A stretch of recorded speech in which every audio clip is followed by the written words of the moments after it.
As you know, yung school natin was greatly affected by the flood, Londoy. And yung library nila right now hardly have any books.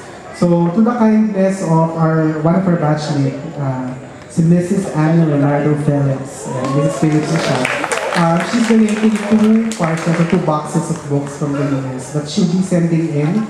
But she brought in a few to parang signify lang yung ating book donation for the library. And I'd like to ask for Mrs. Angeles to receive, Mrs. Angel to receive the book in behalf of the school. So, the actual book donation will happen sometime this month of May or early June. Pag dumating na po yung parcel ni Annie. Thank you. In behalf of 194, I'd like to give the books na mabibigat po to the school. Picture daw ulit, may mga camera. Detail pa yan. Color din.